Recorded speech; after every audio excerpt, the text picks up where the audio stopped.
오늘 본문은 2장 1절로 12절인데 너무 길어 읽기를 생략하고요. 그래서 본문을 펴놓고 들으면 좋을 텐데 오늘 본문도 하나님 나라의 복음을 전하는 가운데 중풍병자를 고치시는 이야기입니다. 중풍병이란 경직되고 마비되어 스스로 자유롭게 움직이지 못하는 병인데 이는 마치 죄로 인해 자기 마음대로 할 수 없는 죄의 정상들인 불안이나 염려, 두려움 등으로 더 나아가 병이나 죽음에 대한 생각까지 이런 것들에 매여 경직되고 마비되어 있는 이게 하나님을 알기 전에 우리의 영적인 모습이고 또 하나님을 안다고 하면서도 아직도 이런 죄의 정상들에 자유롭지 못한 그런 우리의 모습이기도 한데 예수께서 지난 시간에 나병 환자를 고치시고 며칠 후 다시 가브나움의 어떤 집에 계셨습니다. 그런데 사람들이 그 소문을 듣고 문 앞에 빈자리가 없을 정도로 모여들어 그들에게 하나님 나라의 복음을 전하고 계셨는데 2절을 보면 예수께서 그들에게 도를 말씀하시더니 여기 도란 로고스로 즉 하나님의 말씀을 전하고 계셨는데 그런데 그때 3절 4절입니다. 사람들이 한 중풍병자를 4사람에게 메워가지고 예수께로 올세 무리들 때문에 예수께 나아갈 수 없으므로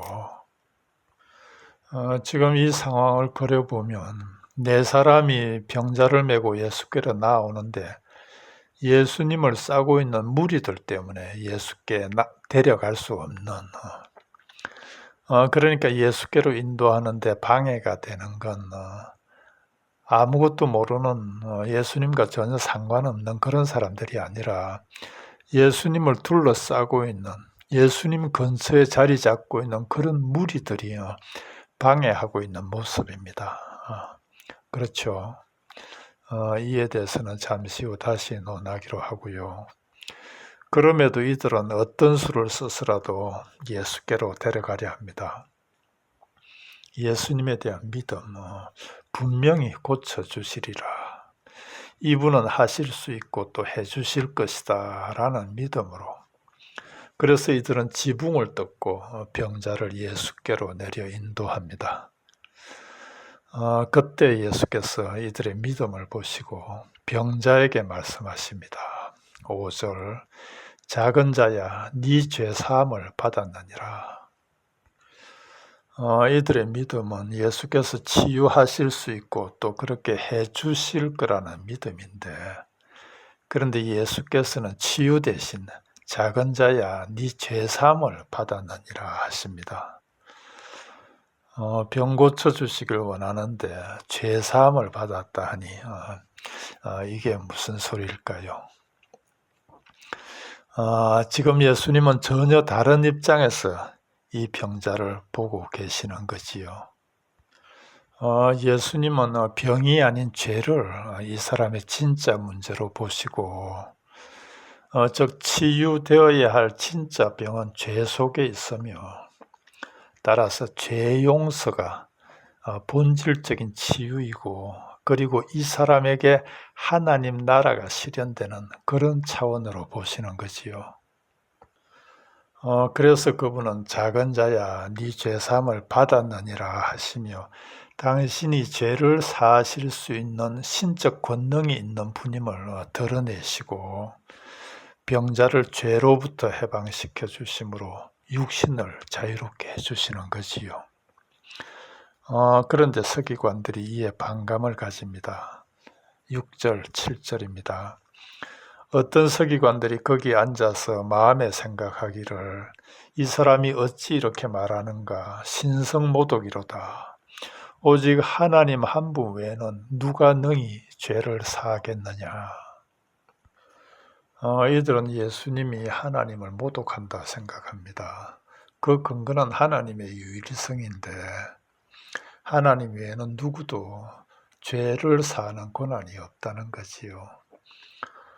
당시의 율법은 죄사함을 받으려면 성전에 나아가 속죄 제물을 드리고, 그러면 대제사장이 하나님의 이름으로 사죄권을 행사하는데, 그런데 이 예수가 누구이기에 이런 율법을 무시하고 네 죄사함을 받았느니라 하는가?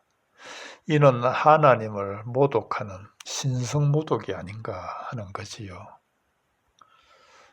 이들은 아직 예수님이 누구신지를 모르는 거지요.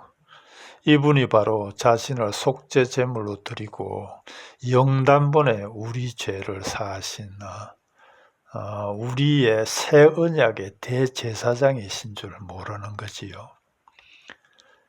이에 대해서는 히브리서 7장 8장을 보면 잘 나와 있는데 참조 바라고요.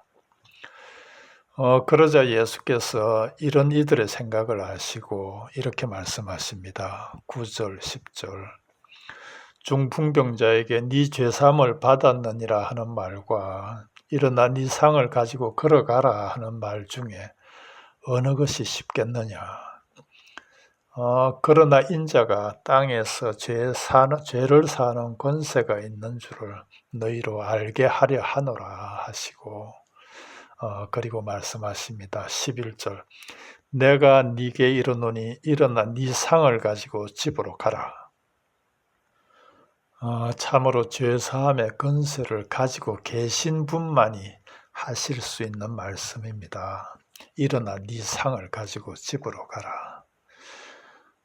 여기 일어나 집으로 가라에 일어나 헬라어 에게이로는 일어나는, 깨어나는, 죽음에서 일으키는 그런 뜻의 말인데, 그러자 12절 그가 일어나 곧 상을 가지고 모든 사람 앞에서 나가거늘. 사람들에 의해 실려왔던 중풍병자가 자기를 싣고 온 무거운 침상을 가볍게 들고 집으로 돌아가는 모습. 이 모습은 예수님을 만나는 게 무엇을 뜻하는지를 참으로 보여주는 놀라운 모습입니다. 예수님을 만나기 전까지 중풍병자였던 우리가 예수님을 만남으로 죄사함으로 치유받아 생명을 얻는, 죄에서 해방되어 자유를 누리는 그런 우리 믿는 이들의 모습인 거지요. 누구든 예수님을 만나지 못하면 죄 속에 머물 수밖에 없습니다. 우리의 모든 매임이나 영적 무능력 같은 모든 영적 질병의 배후에는 늘 죄가 도사리고 있습니다. 여기서도 죄가 중풍병의 뿌리였으니까요. 그러니 누구든 예수님을 만나야 합니다. 그분과의 만남으로만이 죄가 사해지고 영적 질병도 사라지고 하는 등등, 그분을 만나는 것만이 우리가 살아나는 유일한 길인 거지요. 말씀으로, 성경으로 그분을 만나기 바랍니다. 요한복음 5장 39절입니다. 너희가 성경에서 영생을 얻는 줄 생각하고 성경을 연구하거니와 이 성경이 곧 내게 대하여 증언하는 것이니라. 그러나 너희가 영생을 얻기 위하여 내게 오기를 원하지 아니하는도다. 열심히 설교도 듣고 성경 공부도 하는데 예수께로는 오지 않는다고. 정확하게 오늘날의 우리의 현실을 지적하고 있는 말씀입니다. 모든 영생을 얻겠다고 열심히는 하는데 예수님을 만나러 나아가지는 않는, 말씀을 통해 예수께로 나아가 그분을 만나기 바랍니다. 그러면 확신컨대 나머지는 다 잘 될 것입니다. 그리고 이어 12절 후반, 그들이 다 놀라 하나님께 영광을 돌리며 이르되 우리가 도무지 이런 일을 보지 못하였다 하더라 하는데요. 얼핏 보면 이 사람들 무슨 대단한 것처럼 보이는데 여기 놀라라고 번역된 엑시스테미는 영어로는 엑스타시인데요. 이건 깜짝 놀라서 정상적인 정신이 아닌 냉정함을 잃어버린 그런 상태를 말하는 거거든요. 이는 주로 믿음이 없는 또는 엉터리 믿음으로 종교에 매여 있는 그런 사람들이 어떤 기이한 현상을 보고 놀라는 지금 이 사람들이 이런 엑스타시를 느꼈다는 거지요.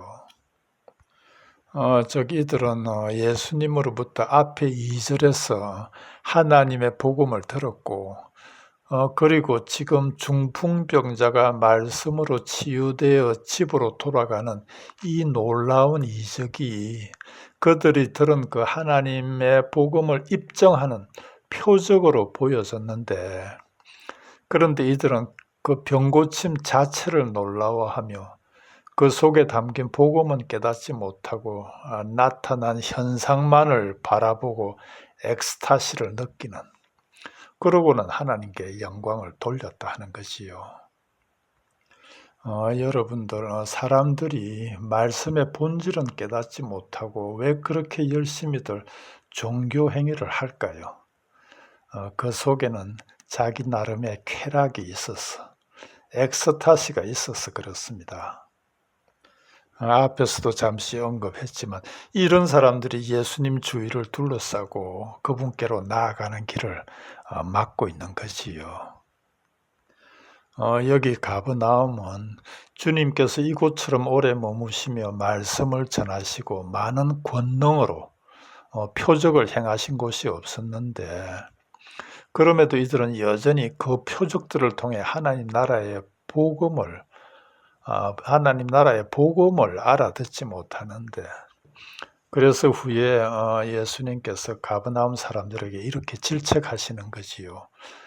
마태복음 11장 23절 24절입니다. 가버나움아, 네가 하늘에까지 높아지겠느냐? 음부에까지 낮아지리라. 네게 행한 모든 권능을 소돔에서 행하였더라면 그 성이 오늘까지 있었으리라. 내가 너희에게 이르노니 심판날에 소돔 땅이 너보다 견디기 쉬우리라 하시니라. 그렇게도 많은 권능을 행하셨는데 지금도 주님께서 복음을 전하시며 중풍병자를 고치시는 권능을 표적으로 행하시는데, 그걸 전부 겉으로 드러난 현상만 보고 놀라며 그 속에 품고 있는 진리는 보지 못하니 심판을 면치 못할 거란 말씀이지요. 그러니 여러분들, 못 보면 못 본다 해야 합니다. 못 본다고 인정하는 것이 보는 것의 시작이니까요. 이건 참으로 중요한데, 왜냐하니 적지 않은 사람들이 못 보면서도 보는 척하고 잘 못 보고 있으면서도 잘 보고 있다고 착각하고 있기 때문입니다. 요한복음 9장을 보면 날 때부터 소경이던 사람이 예수님의 은혜로 눈을 떠 예수님을 주님으로 알아보는 사건이 나오는데요. 여기서도 못 보면서 본다고 하는, 잘못 보면서도 계속 잘 보고 있다고 하는 사람들이 나오는데요. 그들에게 예수님이 하시는 말씀입니다. 요한복음 9장 41절. 너희가 소경이 되었더라면 죄가 없으려니와 본다고 하니 너희 죄가 그대로 있느니라. 좀 외람되게 들릴지 몰라도 제가 왜 이런 말을 하는가 하니, 사람들과 믿음이 뭔지, 은혜가 뭐고 진리가 뭔지, 그리고 어떻게 예수님이 은혜가 되고 진리가 되고 생명이 되는지 하는 등의 이런 우리 믿는 이들의 기본이 되는 것들에 대해 실제로 하나하나 나누어 보면요, 놀랍게도 이를 제대로 알고 있는 이들이 참으로 많지 않고요. 또 알아도 얼마나 잘못 알고 있는지. 그럼에도 이들 대부분은 자기들의 종교 생활로 예수님을 믿는다 하며 그걸 또 얼마나 굳게 믿고 있는지 앞에서도 언급했지만 다시 한번 이런 사람들이 오늘 본문의 무리들처럼 예수님 주위를 둘러싸고 그분께로 나아가는 길을, 중풍병자가 나아가는 길을 막고 있는 거지요. 그래서 지붕을 뚫고 예수께로 나아가야 하는